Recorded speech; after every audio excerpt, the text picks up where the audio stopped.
गीता में अर्जुन को स्वयं भगवान कह रहे हैं कि उस परमेश्वर की शरण में जा, उसके लिए उन संतों के पास जा जो तत्वदर्शी हो। इसी प्रकार हजरत मोहम्मद को उनका अल्लाह कह रहा है कि कोई और पूर्ण परमात्मा है। उसको पाने के लिए उन तत्वदर्शी संत की तलाश कर। वो प्रभु कौन है, ये जानने के लिए कृपया अवश्य सुनिए जगत गुरु तत्वदर्शी संत रामपाल जी महाराज के अमृत वचन। पुण्यात्माओं, परमात्मा ने गुरु जी के ऊपर गुरु की महिमा का, गुरु के महत्व को कितनी गहरे शब्दों में समझाने की चेष्टा की है। पुण्यात्माओं, परमात्मा कहते हैं कबीर हरि जय रूठ जा, गुरु की शरण में जावे। कहें कबीर गुरु रूठ गए तो हर ना करे सहाय।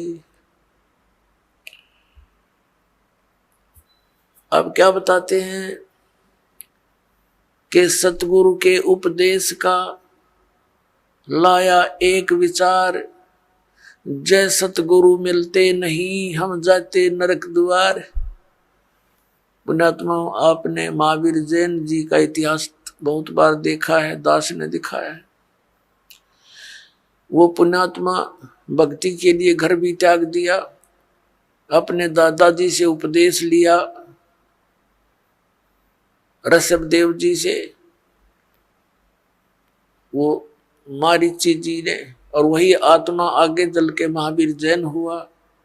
महावीर जैन के रूप में जन्मने से पहले उस आत्मा ने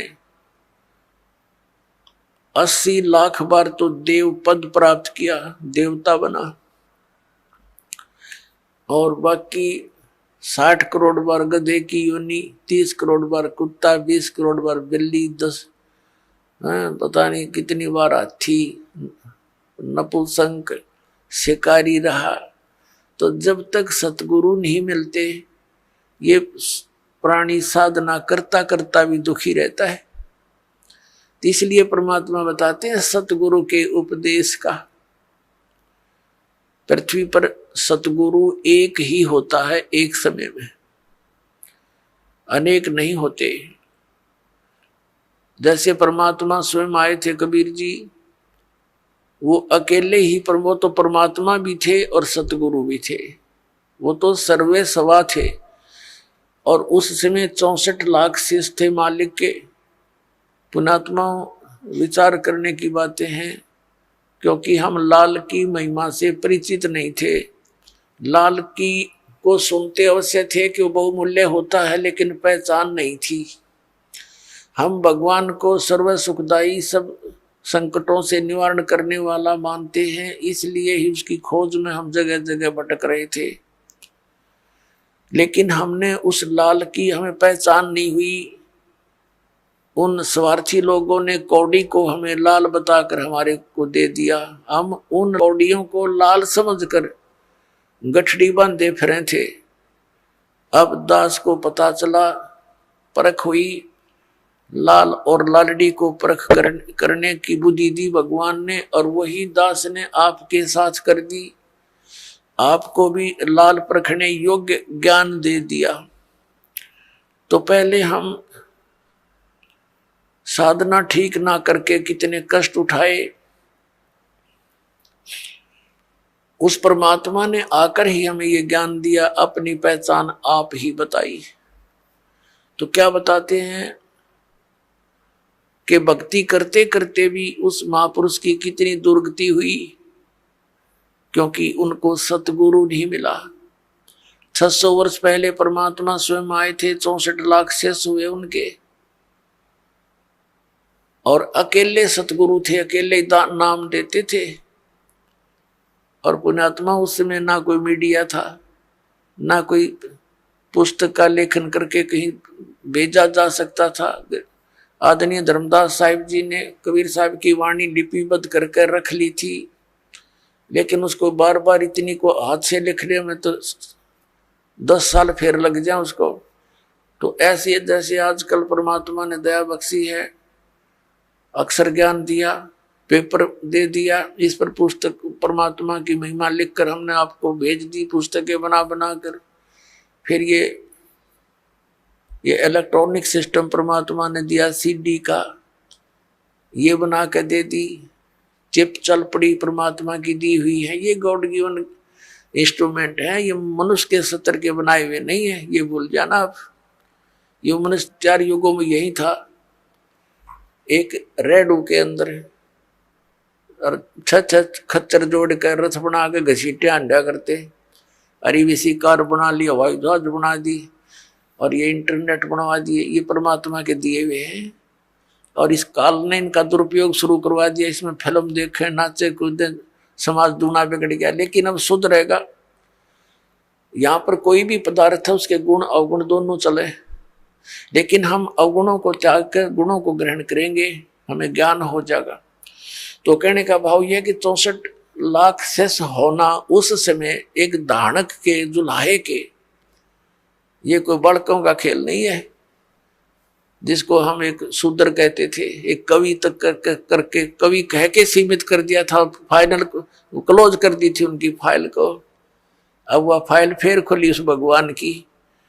वो परमात्मा है, हमारे पिता हैं। तो सतगुरु एक ही होता है। तो वो परमात्मा स्वयं सतगुरु भी थे और वो परमेश्वर भी हैं। सतगुरु की भूमिका भी उन्होंने की, वो जगत गुरु भी वही है। और फिर उनका कृपा पात्र, उन्हीं के ज्ञान से युक्त, उनके आदेश अनुसार फिर सतगुरु वही भेजते हैं। तो उस परमात्मा ने स्वयं कहा कि गरीबदास जी वाले पंथ में, 12वें पंथ में आगे चल के मैं स्वयं आऊंगा और धर्मदास इस सारे अज्ञान को हटाऊंगा। अब परमात्मा ने हो सकता है दास को किस इस योग्य देखा होगा, तो अपने कुत्ते को छोड़ दिया भौंकने के लिए, अपने बच्चों को, धनियों को जगाने के लिए। तो ये परमात्मा का किया हुआ काम है, आम जनसाधारण का ना समझना बच्चों, और इसका लाभ उठाओ। आप भी उठाओ, औरों को भी जगाओ जो गहरी नींद में सोए पड़े हैं और काल के दूतां के फंसे पड़े हैं, प्यार के साथ। क्योंकि काल ने कहा था कि ऐसे उल्टे रंग में रंग दूंगा, जब तुम्हारा मोक्ष समय आवेगा कलयुग में, उससे पहले सब नकली पंथ चला दूंगा तेरे नाम से, कबीर नाम से और सतलोक सचखंड के नाम से, और उनमें इतना अज्ञान ठोक दूंगा। तेरा संदेश वाहक जब आएगा तब तक तो वो वकील बन जाएंगे उस अज्ञान के और कतई नहीं मानेंगे। परमात्मा ने कहा था कि हमें मनाना आता है, उस समय शिक्षित करूंगा। परमात्मा ने कहा था, उस समय सोचा, बता दिया था धर्मदास को कि अभी तू चुप रहना, इसको जिक्र ना करना। सबको शिक्षित किया दाता ने। ये इंटरनेट प्रोजेक्टर बनवा दिए, दूर बैठे आप देख सकते हो क्या बोला जा रहा है, क्या लिखा है सदग्रंथों में, सामूहिक तौर पर सीडी के माध्यम से, टीवी के माध्यम से। तो ये परमात्मा का किया हुआ कार्य है। और पहले परमात्मा स्वयं एक दिन में हजार हजार जगह प्रकट हो जाते थे। वो तो भगवान है, वो तो जो चाहे सो कर सकते हैं। तो इस प्रकार परमात्मा ने हमें जगाया, सतज्ञान दिया। वही दिया हुआ ज्ञान आज दास आपके समक्ष रख रहा। तो प्रसंग चल रहा है कि सतगुरु के उपदेश का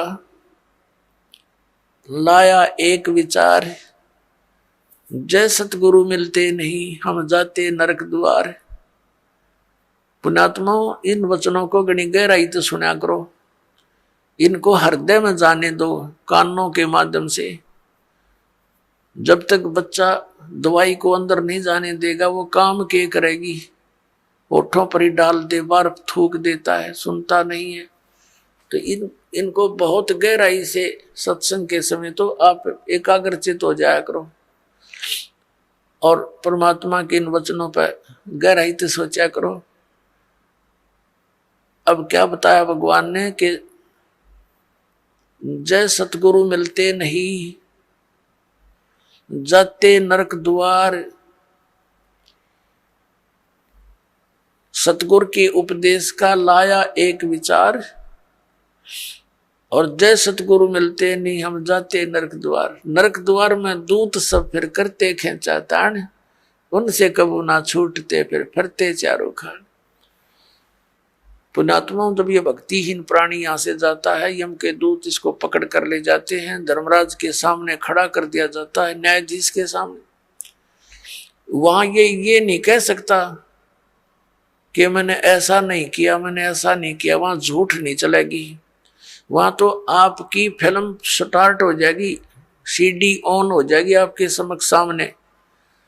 क्योंकि जो कर्म हम करते हैं, सोचते भी हैं, उसकी भी एक फोटोकॉपी भगवान के दरबार में जाती है और वहां जाते ही उसको ऑन कर दिया जाता है। अब जैसे आप जी भक्तों को, भाई बहनों को कहते हो, रिश्तेदारों को या कोई मित्र पड़ोस पड़ोस में मिल जाते हैं, उनको भी समझाते हो भक्ति कर लो, परमात्मा का नाम ले लो। तो अब तो उनके पास समय नहीं है, क्योंकि उनको ज्ञान नहीं है। फिर वो जब वहां दरबार में खड़ा होगा तो ये एक पली लगाता है भगवान के आगे, एक बहाना खोजता है कि परमात्मा मुझे पता नहीं चला, हमने तो इतना ज्ञान हुआ था, अपना काम करो, बच्चों का पालन पोषण करो।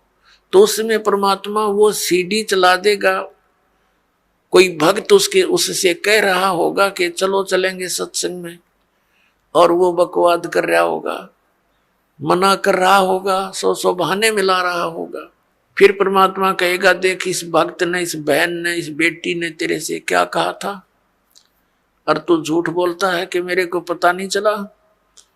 तब ये क्या कहता है, भगवान गलती होगी, क्षमा कर दो। परमात्मा कहता भाई गलती का मानने का कोई फायदा को नहीं, अब तो नरक में जाना ही पड़ेगा। और फिर कभी तुझे मानव शरीर मिले तो फिर ट्राई करना। तो पुण्यात्माओं, ये धर्मराज के दरबार में जो प्राणी जाता है, उसके बाद इसको नरक में डाला जाता है। और वहां तो लाखों की संख्या में, हजारों की संख्या में पशुओं की तरह चारों तरफ से यम के दूत, जो समझ लो हाथों में भाले, क्योंकि वो शरीर ऐसा है, उसमें पीड़ा घनी होती है और उसमें मरता नहीं प्राणी, पीड़ा ज्यादा होती है।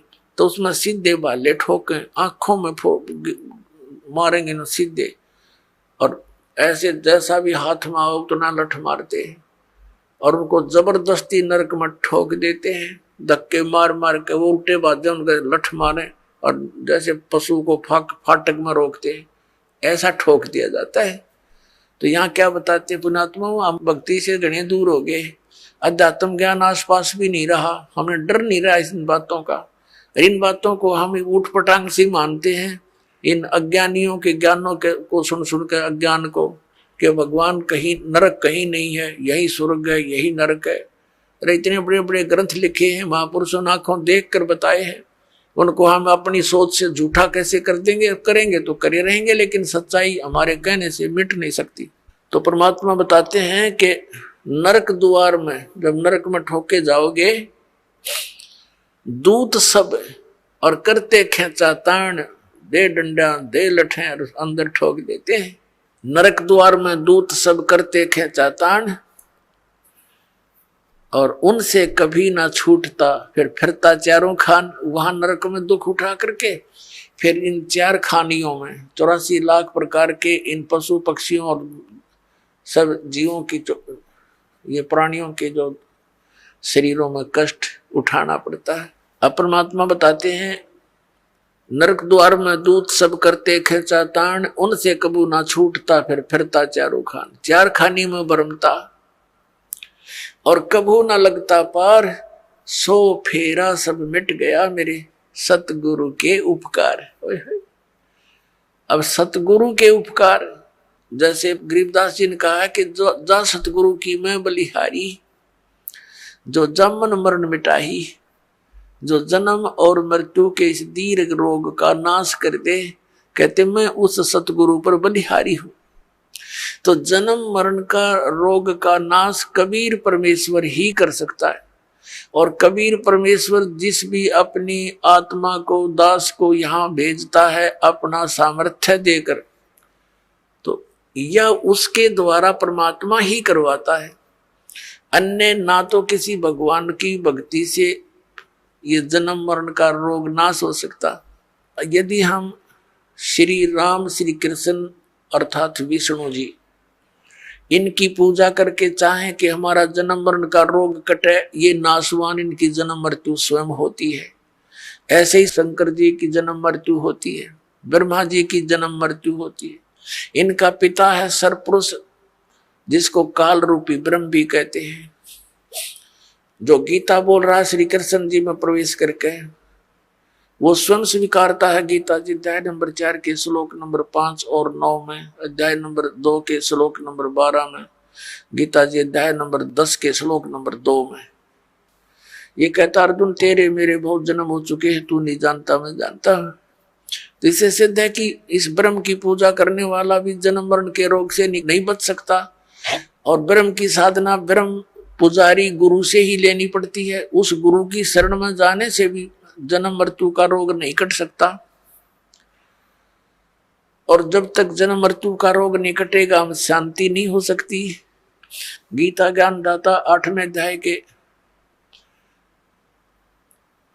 3 श्लोक में कहता कि अर्जुन वो परम अक्षर ब्रह्म है। अर्जुन ने 8वें अध्याय के प्रथम मंत्र में पूछा कि हे भगवान, आपने जो 7वें अध्याय के गीता जी के 29वें श्लोक में जिस तत्ब्रह्म के विषय में कहा है कि उसको जान करके प्राणी फिर केवल यहाँ से जन्म मृत्यु के रोग से छूटने का ही प्रयत्न करता है। जरा माने बुढ़ापा, वृद्धावस्था के कष्ट और मरण माने मृत्यु से ही बचने का, छुटकारे की कोशिश करता है। वही संसार की किसी वस्तु में इच्छा नहीं रखता। तो 8वें अध्याय के प्रथम श्लोक में पूछा कि किम तत्परम। गीता ज्ञानदाता ने 8वें अध्याय के 3 श्लोक में कहा वो परम अक्षर ब्रह्म है। फिर 8वें अध्याय के 5 और 7 श्लोक में तो अपने बारे में कह रहा है गीता ज्ञानदाता कि अर्जुन तो मुझ में मन वाला हो, मेरे पर आश्रित हो जा, मेरी भक्ति कर और युद्ध भी कर तो मुझे ही प्राप्त होगा। तो इसने अपनी भक्ति करने वाले को कहा है, लेकिन मुझे प्राप्त होगा। शांति नहीं हो सकती, युद्ध तो करना पड़ेगा। 8वें अध्याय के 8, 9, 10 में कहा है कि उस परम अक्षर ब्रह्म की साधना करने वाला प्राणी है, उसके पास चला जाता है। 15वें अध्याय के 1 से लेकर 4 में कहा कि तत्वदर्शी संत की पहचान बताई है। और उसके पश्चात तत्वदर्शी संत मिल जावे, सतगुरु मिल जावे, उसके पश्चात परमेश्वर के उस परम पद की खोज करनी चाहिए, जहां जाने के बाद साधक फिर लौटकर कभी संसार में नहीं आते। 18वें अध्याय के 62 में और 66वें श्लोक में कहा कि अर्जुन तू सर्वभाव से उस परमेश्वर की शरण में जा, उस परम अक्षर ब्रह्म की शरण में जा, उसकी कृपा से ही तो परम शांति को और सनातन परम धाम को प्राप्त होगा। और ऐसे ही 18वें अध्याय के 66वें श्लोक में कहा कि सर्वधर्मान प्रीतज माम, मेरे सतर की जो साधना है। जैसे 8वें अध्याय के 13वें श्लोक में गीता ज्ञानदाता कहता है कि ओम इति एकाक्षरम ब्रह्म विवरण माम अनुसमरण ये प्रियाति तजन देहम सयाति परमाम गतिम। मुझ ब्रह्म का एक ओम मंत्र है और ओम से होने वाली जो परम गति है उसको वही प्राप्त कर सकता है जो अंतिम श्वास तक ओम का ही जाप करता हुआ शरीर त्याग कर जाता है। तो उससे कौन सी गति होती है? ब्रह्मलोक प्राप्ति होती है, क्योंकि ब्रह्म का मंत्र ओम है।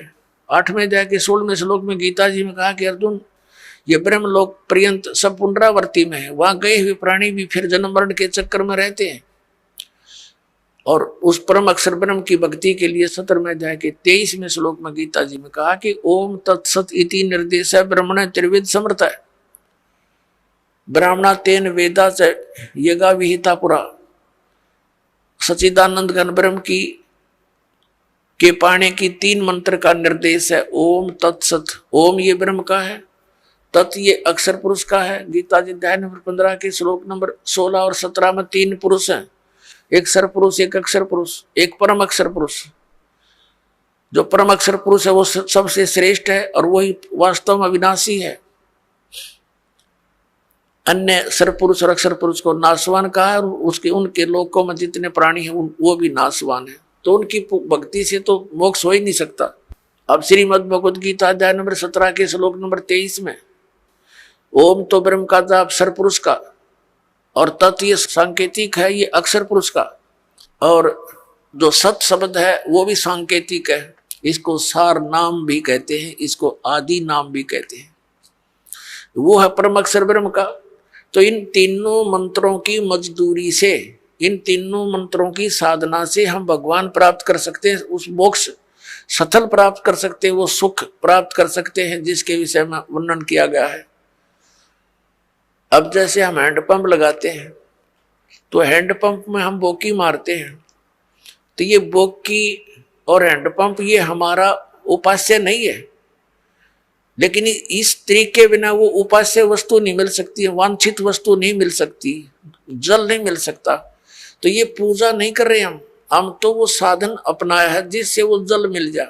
तो ये जो मंत्र हैं ओमकार, ये दूसरे दो सांकेतिक हैं, ये कोई हम पूजा नहीं कर रहे, हम उस अपनी वांछित वस्तु के पाने के लिए साधन अपनाए हैं, ये साधनाएं हैं। तो ये साधना है उस परम अक्षर ब्रह्म के पाने की। जैसे सतनाम का 2 अक्षर का मंत्र है, एक ओम एक तत्। जैसे आदरणीय नानक साहिब जी की जन्म साखी के अंदर समुद्र की साखी में ये प्रमाण है उन 2 अक्षर के मंत्र का। दास अभी बोल के नहीं बताएगा। तो इन दोनों मंत्रों का जाप किया जाता श्वास उश्वास से। जैसे हमने जल निकालना जल, तो उसके लिए हैंडपंप लगाएंगे, तो पहले बोकी मारेंगे, मिट्टी बाहर फेंकेंगे, बोकी मारेंगे, फिर बाहर निकालेंगे और पाइप नीचे छोड़ देंगे। यूं काम है समझो सतनाम का। 2 अक्षर की बोकी चलेगी श्वास उश्वास से।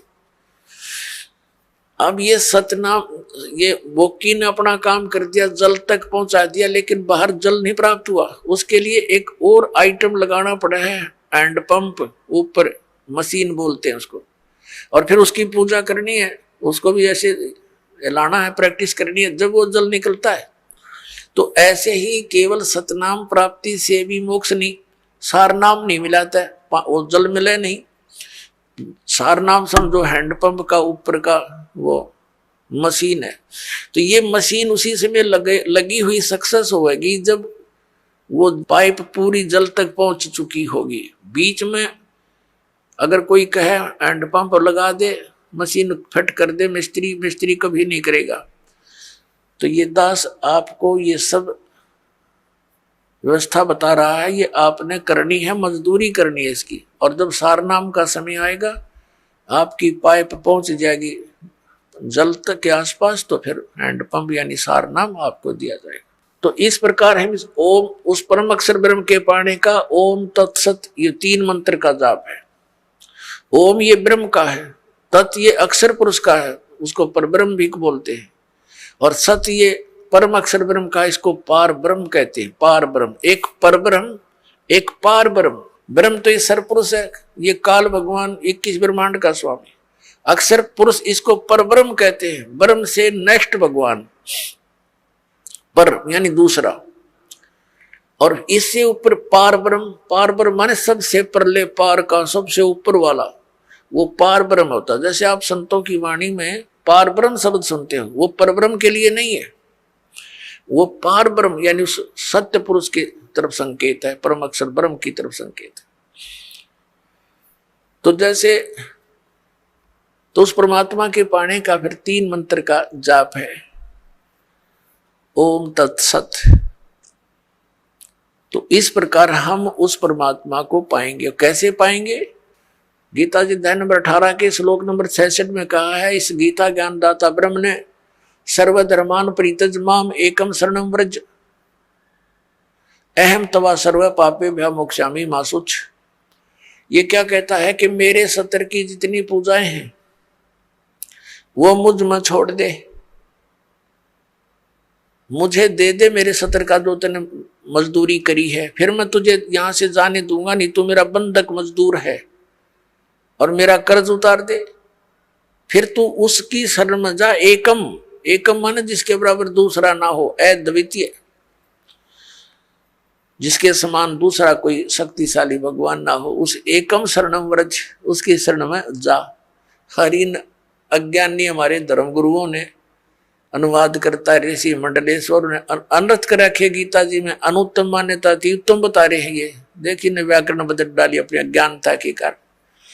और व्रज माने जाना होता है, ये आना बोलते हैं, आना लिखा हुआ अनुवाद कर रखा है। इंग्लिश का वर्ड है गो, और गो माने जाना होता, आना तो हो ही नहीं सकता।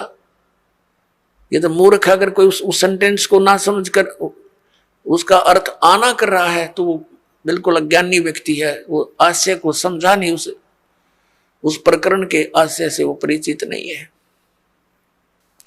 अब ये जैसे गीता जी अध्याय नंबर 2 के श्लोक नंबर 7 में अर्जुन स्वयं स्वीकार रहा कि मैं आपकी शरण हूं, आप मेरे गुरु हो, मेरी बुद्धि काम नहीं करती, मुझे निर्णायक ज्ञान दो, मैं आपकी शरण हूं। अब यहां फिर नो कहो है कि मेरी शरण में आ जाओ, उसकी शरण तो पहले कह रहा है मैं तो तेरी शरण खड़ा हूं, और सब धर्मों के कर्मों को मुझ में छोड़कर मेरी ये शरण में आ जा। अकल देखो इनकी, इन्हें बहुत सी जगह ऐसे अनर्थ कर रखे जहां ये समझ नहीं सके। तो ये ओम नाम का जाप इसको दे देंगे काल को, ये हमें यहां से जाने देगा, नो ड्यू सर्टिफिकेट लिख देगा ये, लेकिन ये तब लिखेगा जब गुरु साथ होगा, नहीं तो आपको बहका करके यही अपने नकली सतलोक, नकली अलख लोक, अगम लोक, इसने ब्रह्म लोक में बना रखे हैं धोखा देने के लिए, वहां पटक देगा ठाक है, और वहां जीवन बर्बाद करा के कितने युगों के बाद फिर जमीन पर पटकेगा, सारा काम रह गया बना बनाया। तो सतगुरु की आवश्यकता आपके साथ रहेगी अंतिम सांस तक। तो जैसे अब प्रसंग चला है कि हम ओम नाम का जाप इसको दे देंगे, और फिर हमने 7 संग ब्रह्मंडों को पार करके जाना है इस अक्षर पुरुष के परब्रह्म के 7 संग ब्रह्मंडों को, उसके लोक से जाने का किराया देना है इसका, वो तत्व मंत्र जो आपको देते हैं वो उसके किराया देना है, उस वहां से फिर वो जाने के लिए हमें ये समझ लो टोल टैक्स समझ लो ये उसका अक्षर पुरुष के लोकों से पार होने का। और तीसरा जो मंत्र है वो सतलोक में स्थायी स्थान प्रदान कराओगा, जो आदि नाम है, सार नाम है। तो पुण्यात्मा गीता जी अध्याय नंबर 8 के श्लोक नंबर 8, 9, 10 में गीता ज्ञान दाता कहता है कि उस परम अक्षर ब्रह्म की साधना करेगा तो उसको प्राप्त होगा। उसकी साधना का मंत्र ये बताई दिया, ओम तत्सत नथिंग एल्स इति निर्देश है, बस यही निर्देश है, निर्देश का mean final direction, nothing else. और गीता जी में ना हरे राम हरे कृष्ण, ओम नमः शिवाय, ओम भगवते वासुदेव नमः, ये इस तरह की कोई मंत्र नहीं है। और जो श्रीमद् भगवत गीता में वे ऑफ वर्शिप नहीं है, पूजा का मार्ग नहीं है, उसको जो करता है तो वो शास्त्र विधि को त्याग कर मनमाना आचरण कर रहा है। अब प्रसंग आता पुण्यात्माओं, जो शास्त्र विधि को त्याग कर मनमाना आचरण करते हैं उनको न तो सुख हो न उनकी गति हो, बताओ, और न ही उनकी कोई कार्य सिद्धि हो। तो फिर इसीलिए तो हम भक्ति करते हैं, और वो तीनों व्यर्थ, तो वो साधना के करने का कोई लाभ नहीं। इसी कारण से हम नास्तिकता की तरफ चल पड़े, भगवान को खोजते खोजते हम हार थक चुके हैं। अंत में हमने घुटी सूटी का सहारा ले लिया, चोरी ठगी करके हम सेठ साहूकार बनने की चेष्टा कर रहे हैं, वो दूने दुख उठा लेते हैं, पाप इकट्ठे कर लेते हैं। तो इस प्रकार इस ज्ञान से हमें ये विष दिखाई देगा। परमात्मा कहते हैं जैसा दर्द आपना हो ऐसा दंड बराने। पुण्यात्मा हो, आप किसी ऑफिस में जाते हैं, दयाहीन प्राणी हो गए, उनको दर्द नहीं दिखाई देता कि कहाँ से आया है ये व्यक्ति, भूखा प्यासा है, उनको केवल अपना बकवाद उद्देश्य उनका उल्लू सीधा हो जाता है, तो वो आपका कार्य करेंगे ना, तो कति नहीं करें, चौनी चाहिए उन्हें पहले। अब दास जब नौकरी लगा 1977 में, तो उसमें कोई एकाध अधिकारी के ऊपर उंगली टिका करती कि वो भ्रष्ट है, बाकी सब ठीक थे। अब एकाध अधिकारी कर्मचारी रह रहा है, उस पर उंगली टेके यूं ठीक है, बाकी सब एक जैसे हो गए। तो यह क्यों बिजली गिर गई? अज्ञान से। पहले डरते थे भगवान से, भगवान का भय निकल गया और विष खाने लग गए, हाहाकार मच गई। एक शहर में देख लो डॉक्टर है भगवान, दुनिया भर के वैद्य डॉक्टरों की दुकान खुल गई। मेडिकल में जाकर देख लो, किसी में खचाखच भरे पड़े हैं, उधर पाप इकट्ठे करें, वहां भोगे पड़े पड़े। यही परमात्मा कहते हैं जीवित जग में जूती पड़े फिर जम तोड़े छाती। हाँ जीव यहाँ बिरान माटी होगी, गिरा गई यम के दूध गढ़ेंगे, वो नारे दुख तुम्हारे ऊपर। तो इस विष ने कौन खाओगा जब ज्ञान हो जाएगा। तो ये कारण क्यों हो गया है? क्योंकि हम भगवान के विधान से अपरिचित होकर पाप कर रहे हैं। अब छोटे छोटे बच्चों को दास देखता है, बड़ी खुशी होती है। वो कहता जी मैंने ऐसे बेड़ी उठाकर दे दी गलती से, रोता है मेरा नाम खंड हो गया। तो पुण्यात्मा ये समाज तैयार होगा क्या? ये बच्चे बुराई करेंगे आगे चल के? ये ऐसा सोच समाज तैयार हो जाएगा, इनको देख देख और आदमी भी दूसरे भी इनका अनुसरण करेंगे। छोटे छोटे बालक ऐसे नेक नीति से रह रहे हैं। एक छोटा सा बच्चा, उसको 100 का नोट मिल गया, गली में पड़ा था, आते उसने अपनी माँ को दिया कि वहां पड़ा था।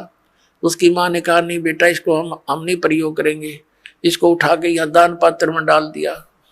तो और नहीं तो पहले तो जब ज्ञान ना होता माँ सबसे पहले जेब में डाला है। पहले तो बच्चा ना घर लेकर आवा करा पता नहीं कहाँ उड़ा, उसकी टॉफी खावा रोरन खवावे फिर। तो इस प्रकार परमात्मा के इस ज्ञान से ऐसे रंगे जाओगे आप, सपने में भी नहीं गलती कर सकते। और माया की आवश्यकता होगी तो भगवान दूर नहीं, ये सत्कर मान लेना। भगवान को किस लिए खोजते थे? हमें किस चीज की डिमांड हो आगे धर देगा ठाक, आप कह सत्कर मान लेना। भगवान इसी को कहते हैं। ये कोई बालकों का खेल नहीं है। नहीं फिर क्यों ड्रामा करते हैं भक्ति की? ये वो समृद्ध शक्ति है, एक वचन में सब कुछ कर सकता है आपके लिए, लेकिन उसके कराने योग्य आपने बनना पड़ेगा। कहते हैं सतगुरु के दरबार में कमी काहे की ना, और अंसा मौज नहीं पा रहा तेरी चूक चाकरी में। तो अगर इस सच्चे दरबार में किसी चीज की कमी नहीं है और आपके ऊपर मेहर नहीं हो रही है, तो आपकी कोई चाकरी में, आपकी सेवा और शुश्रूषा में कोई त्रुटि है, उसको ठीक कर, तुरंत बिजली आ जाएगी। करंट आने के लिए, बिजली पावर आने के लिए हमने उस योग्य बनना पड़ता है, गुड कंडक्टर। तो बिजली आई सारे काम होंगे फिर तो जो उसके गुण हैं। तो उस बिजली को आने के योग्य बनाओ, और इसी तरीके से बनोगे आप, इस ज्ञान से, इस भक्ति से समर्पित हो जाओगे। अब प्रसंग चल रहा है सतगुरु के उपदेश का, लाया एक विचार, जय सतगुरु मिलते नहीं जाते नरक द्वार। अब नरक द्वार में दूध सब करते खेचा तान, उनसे कबू ना छूटता, फिर फिरता चारों खाने के दुर्गति होती। चार खानी में भ्रमता कदे ना लगता पार। और ये सब फेरा मिट गया मेरे सतगुरु के उपकार, यानी उस परम संत, उस संत की कृपा से, इस मंत्र की प्राप्ति से मेरा यू सारा जो दुख था ये बाईपास निकल गया। 100 फेरा सब मिट गया मेरे सतगुरु के उपकार। फिर क्या बताते हैं? 7 समुद्र की मसीह करूं और लेखनी करूं बन राय, धरती का कागज करूं गुरु गुण लिख्यो न जाए। होय होय। अब बता के गुण लिखेंगे इस परम पिता परमात्मा का? इतने कष्टों से हमें निकाल दिया। एक कुत्ते का जीवन लिखने लगो, एक मक्के के दुख है उसके ऊपर। गर्मियों सर्दियों के दिन, सर्दी का मौसम, गली में पड़ा है, पहले वो कोठी में रहता था एसी रूम में, बिना भक्ति के। देख कहाँ बड़ा उसका प्लेटफार्म, फिर गली में बैठा है, सह परिवार लेटा है, कुतिया कुत्ते बनकर, ऊपर से वर्षा हो रही है, ठिठुर रहा है, आता जाता उसका लठ मार देता है, पर फिर वो भूखा उठता सुबह, किसी के द्वार की तरफ भागता है। तो वहां सुबह सुबह कौन उसके लिए वहां परोठे तैयार कर रखा है, उसका डंडा मारेंगे चल। वो फिर दूसरे घर में घुसता है, तीसरे मनमान रसोई में पहुंच जा, क्यों भूख लग रही है, तो उसका लागे कड़ में लठ, फिर ट्या ट्या करता हुआ फिर कहाँ पहुंचेगा? कुरडियां पर गंध खाने के लिए जाएगा वो। पुणात्माओं, ये तो एक दिन का प्रोसेस है कुत्ते का। इसको सारे गधे कुत्ते सब 84 लाख योनियों को देखते हुए इसको लिखण लगे तो परमात्मा कहते हैं परमात्मा के गुणों का, या पूरी पृथ्वी जितना कागज हो, 7 समुद्रों की इंक हो, ये सब खत्म हो जाए पर परमेश्वर के इस गुण का अंत नहीं। अब पुण्यात्मा परमात्मा बताते हैं, गुरु गोविंद कर जानियो रहियो शब्द समाए, मिले जब दंडवत बंदगी नहीं तो पल पल ध्यान लगावे। गुरु जी को गोविंद यानी परमात्मा तुल मानकर अपना इस भक्ति रूपी गेम को सफल करना। पुण्यात्मा परमात्मा जब आए थे वो स्वयं भगवान थे और हम उनको ना पहचान कर हम एक सिंपल मैन मानते रहे। आशीर्वाद देते थे, लाभ भी होता था, लेकिन फिर वो जुलाहा दिखा करता, उन्हें भगवान दिखाई ना दिया। इस करके हम सारे रह गए यहीं पर 64 के 64 लाख। अब परमात्मा ने बताया कि गुरु को गोविंद समझकर, भगवान समझकर डील करो, ट्रीट करो उसको। जैसे ये दास तो भगवान नहीं है, लेकिन वो परमात्मा ऐसे ही दास की तरह रोल करके चले गए। वो भगवान थे और काल हमारी रोल मार गया नू। तो इसलिए परमात्मा ने कहा है कि गुरु जी को तुमने परमात्मा मानकर अपने इस भक्ति मार्ग को सफल करना होगा, ना कतई नहीं होगा ये तुम्हारा। जैसे गणित के अंदर एक ऋण का प्रश्न होता है, उसमें मूल धन ज्ञात करना होता है। उसके लिए मानना पड़ता है, मान लो मूल धन 100 रुपये। वो 100 रुपये मूल धन नहीं होता, मूल धन तो अरबों खरबों में होता है, करोड़ों में होता है।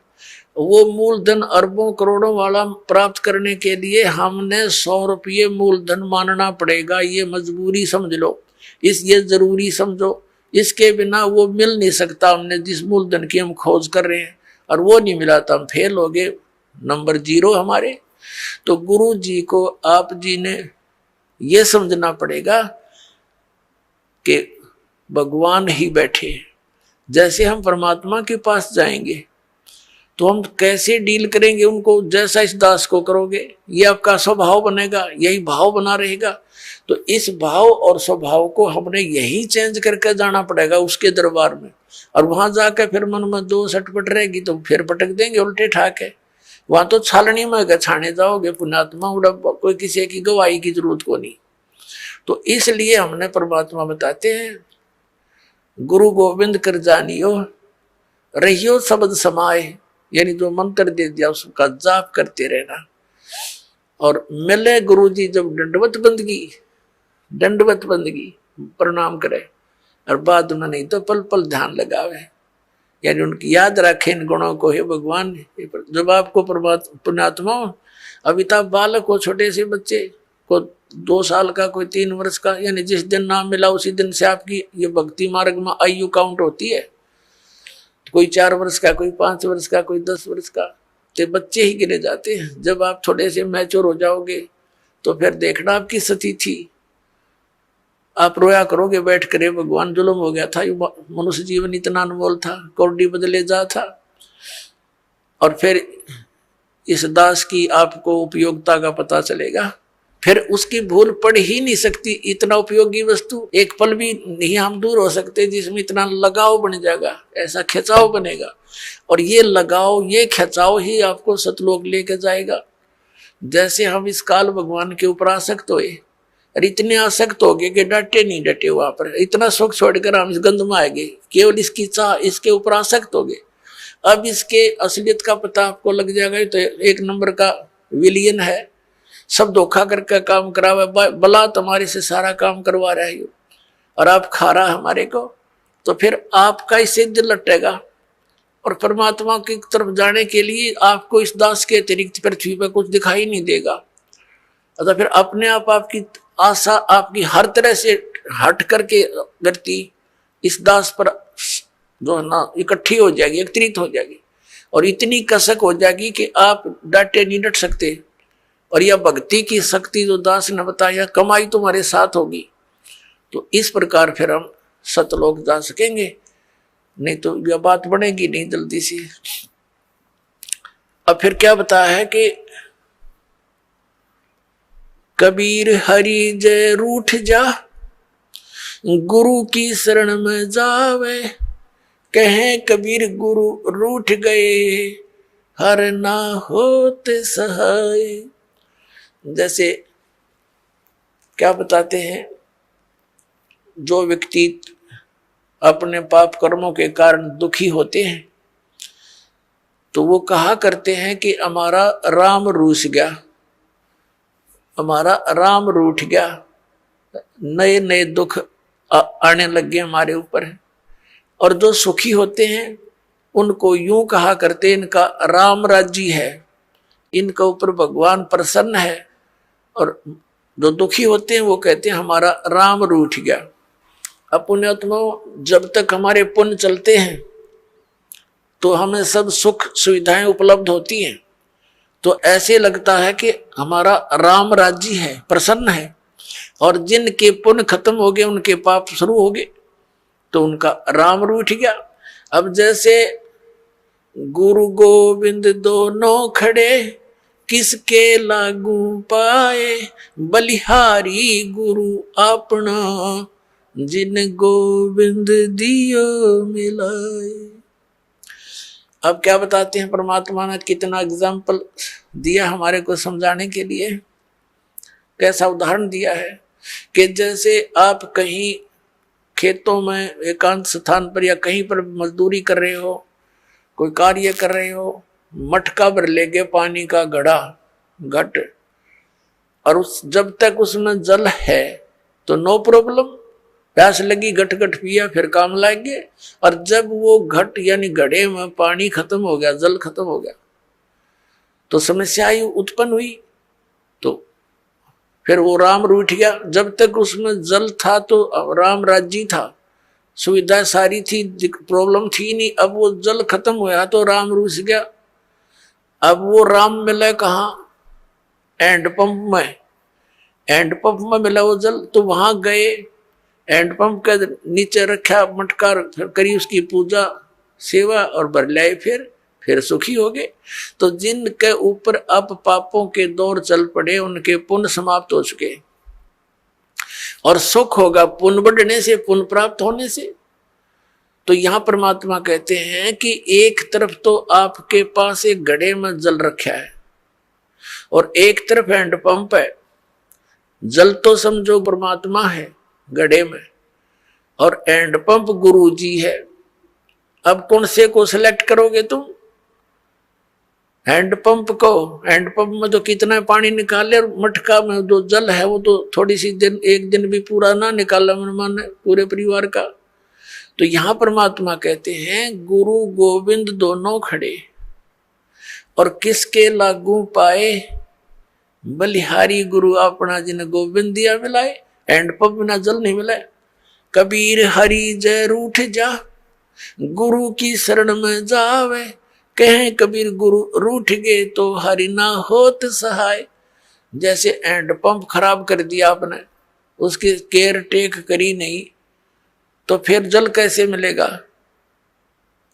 अब गुरु रूठ गया तो भगवान साथ नहीं देगा बिल्कुल भी। परमात्मा कहते मम संत मुझे जान मेरा ही स्वरूपम, मेरे संत को मुझे ही जान लेना तब मैं तेरे निकट आऊंगा।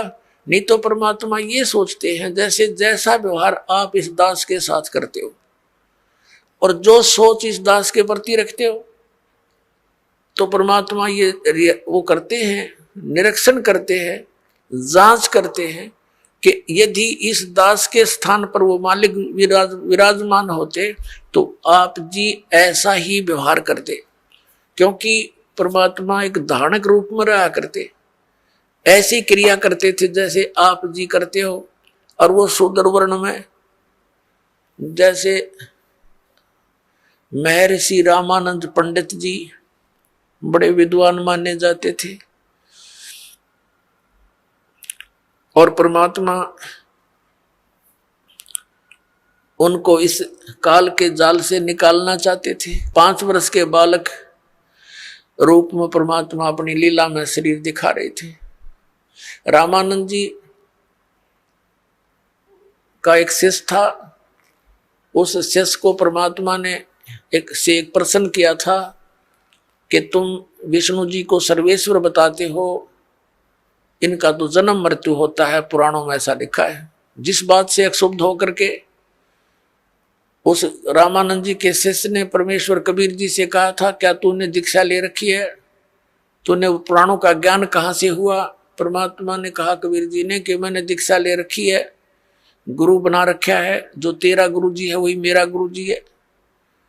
उस समय केवल ब्राह्मणों को दीक्षा देते थे, उन्हीं को भक्ति का अधिकारी मानते थे, अन्य को तो टोटके टाटके बता कर उन महाराज जी रखा करते थे और कथा सुना सुना कर उनसे चंदा अपना वो लेते थे दान।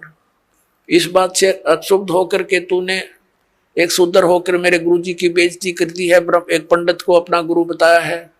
रामानंद जी से कंप्लेंट की गई, कबीर परमात्मा को वहां बुला लिया गया।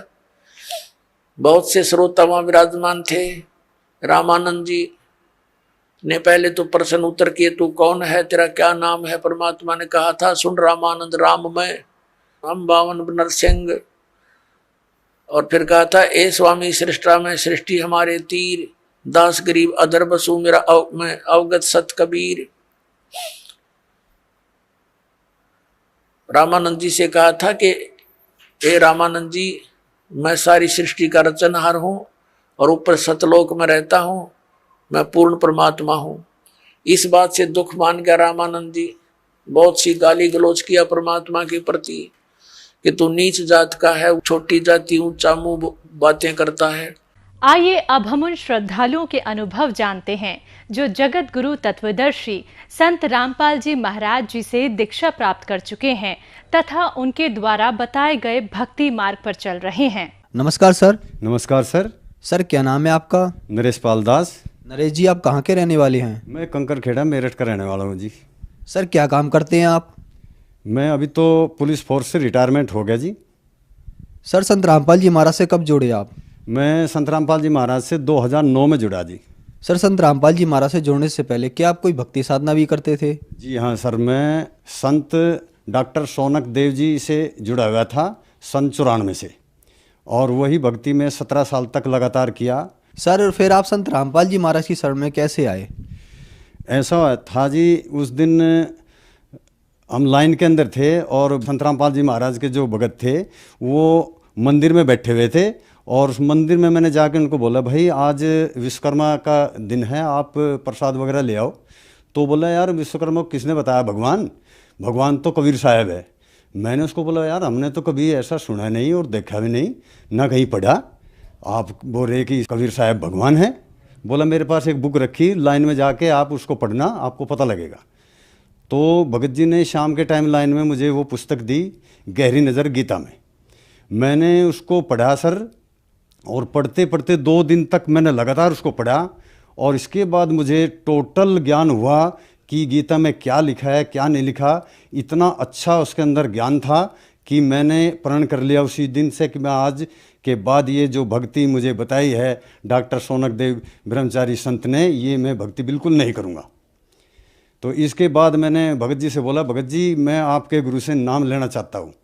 तो भगत जी बोले, भाई 5 महीने बाद छुट्टी जाऊँगा, इसके बाद ही जो है ना आप नाम मिल सकता है। मगर ठीक है, मैं भी 5 महीने के बाद ही छुट्टी जाऊँगा।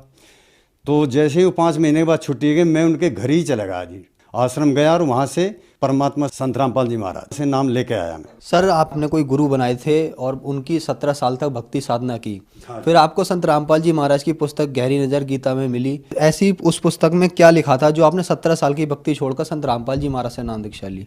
जो हम भक्ति पहले कर रहे थे वो भक्ति सदग्रंथों से प्रमाणित नहीं थी, और जो भक्ति विधि संत रामपाल जी महाराज ने हमको दी वो सदग्रंथों से प्रमाणित थी सर। सर संत रामपाल जी महाराज से नाम दीक्षा लेने के बाद क्या आपको कोई लाभ भी प्राप्त हुए? जी हाँ, मुझे संत रामपाल जी महाराज से दीक्षा लेने के बाद में बहुत लाभ हुए। पहला लाभ तो यही हुआ भगत जी कि मेरे को सद्भक्ति मिली सदग्रंथों के हिसाब से, और दूसरा लाभ मुझे ये हुआ कि मैं फोर्स के अंदर एक मैकेनिक पद पे था।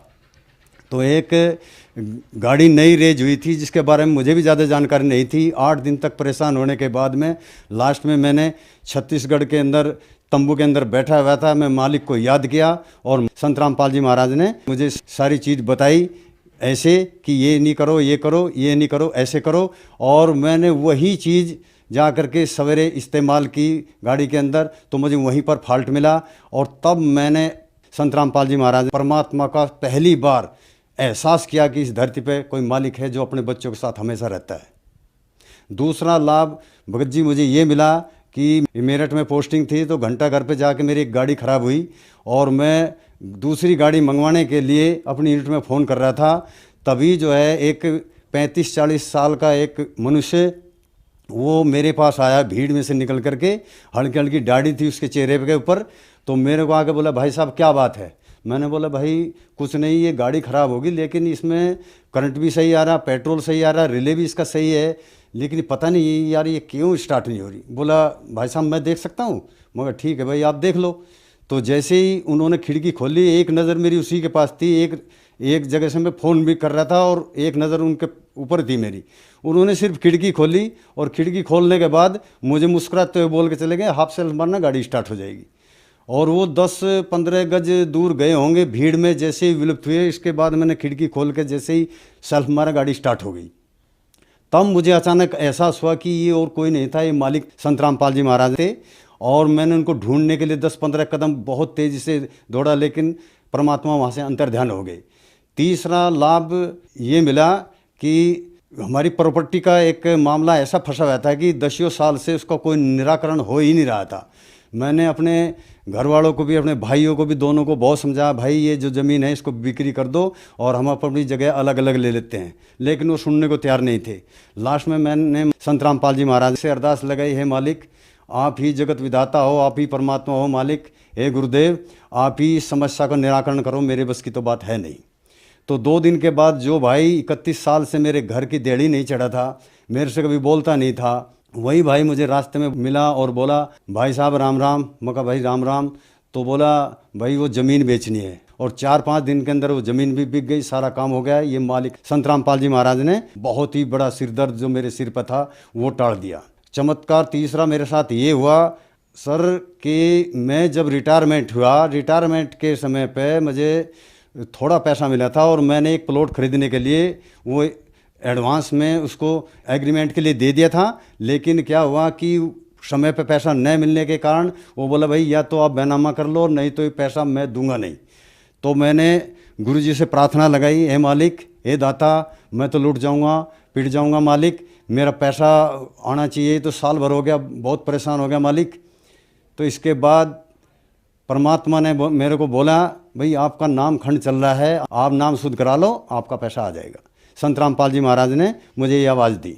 इसके बाद मैं नहा के और लड़के को बोला, मैं कहा भाई मेरा नाम शुद्ध कर दो। तो उन्होंने मेरी परीक्षाएं ली थी और 14 मैसेज उसी वक्त आए, मेरा 12 लाख रुपया उसी वक्त आ गया। परमात्मा ने सबसे बड़ा लाभ मुझे ये दिया, संत रामपाल जी महाराज ने। हमारी पत्नी का तो ऐसा है जी, परमात्मा संत रामपाल जी महाराज के जब मैं नाम लेके आया था तो इनको भी नाम लेने के लिए मैंने बोला, लेकिन ये टस से मस नहीं होती थी, ये 24 घंटे टीवी में घुसी रहती थी। मैंने उसको बहुत समझाया लेकिन ये नहीं मानी। और इसके बाद फिर इसके साथ हादसे शुरू हो गए और ये छत से गिर गई। छत से गिरने के बाद इसकी 3 जगह से रीढ़ की हड्डी फ्रैक्चर हो गई, सिर में फ्रैक्चर हो गई, ये उठ बैठ चल फिर नहीं सकती थी। मैं उस वक्त छत्तीसगढ़ में पोस्टेड था, वहाँ से मैं 2 महीने की छुट्टी लेके आया और डॉक्टर ने बोला जी इसको हिलना डुलना बिल्कुल मना है, इसको अगर उठाना है तो सिर के नीचे हाथ दे के उठाना पड़ेगा और लैट्रिन बाथरूम सब आपको करना पड़ेगा। मेरे सिर पर तो बड़ी मुसीबत आ गई। मैं तो ये सारा काम किया जी, घर में कोई करने वाला था नहीं। 2 महीने की छुट्टी से पहले ही मैं परमात्मा से रोज़ अरदास लगाता था, हे मालिक इसको ठीक कर दे। तो मालिक ने ठीक 1.5 महीने के अंदर ही अंदर उसको 4 पैसे खड़ा किया, वो ठीक हो गई। इसके बाद मैं 2 महीने की छुट्टी लेकर फिर आया, फिर उसके साथ एक हादसा और हो गया। वो बाथरूम से चक्कर खा के गिर गए, उसका हाथ उतर गया।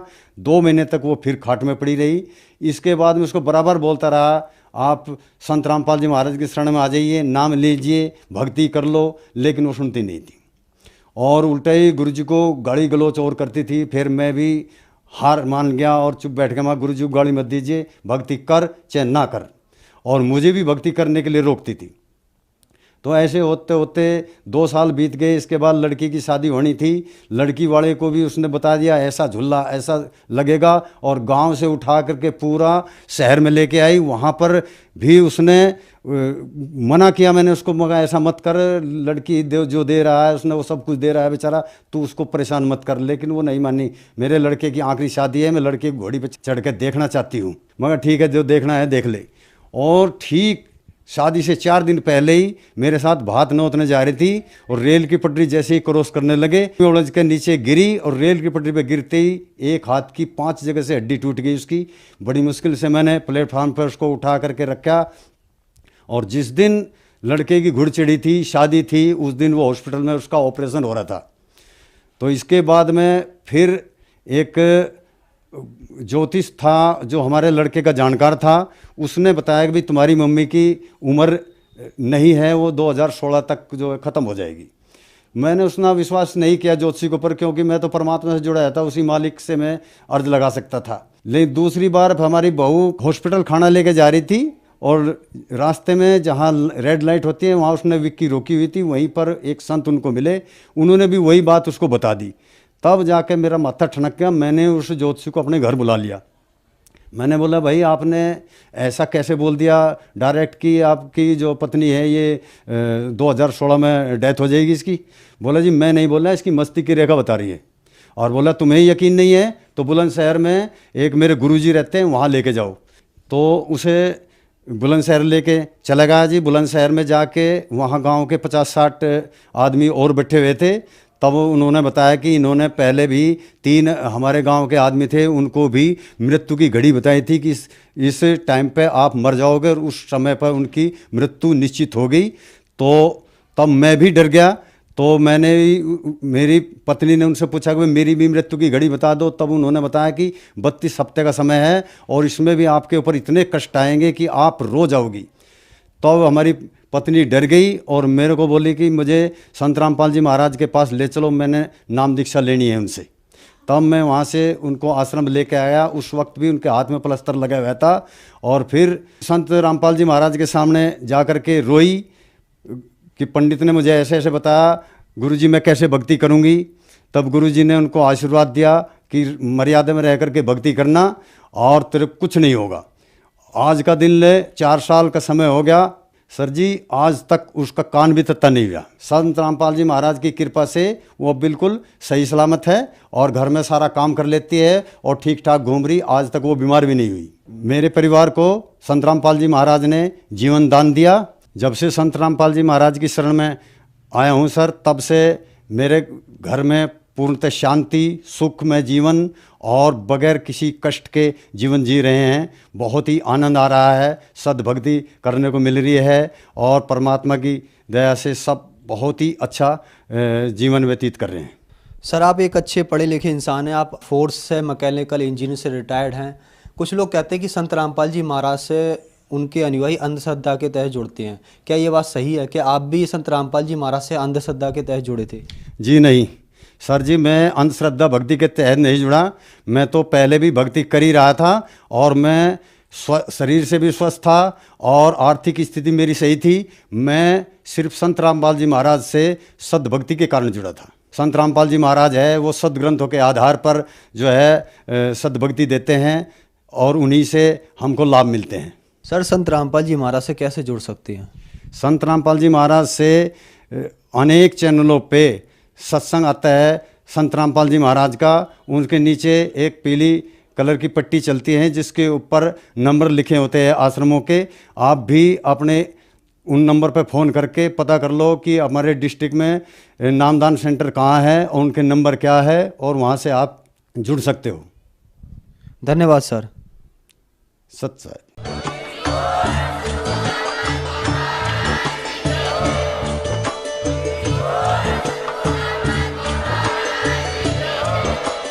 आप सुन रहे थे जगत गुरु तत्वदर्शी संत रामपाल जी महाराज जी के मंगल प्रवचन। अधिक जानकारी के लिए विजिट कीजिए हमारी वेबसाइट www.jagatgururampalji.org। संत रामपाल जी महाराज जी के शुभ आशीर्वाद से पूरे विश्व भर में 500 से भी ज्यादा नाम दीक्षा केंद्र हैं, जिन पर संत रामपाल जी महाराज जी द्वारा ऑनलाइन निःशुल्क नाम दीक्षा दी जा रही।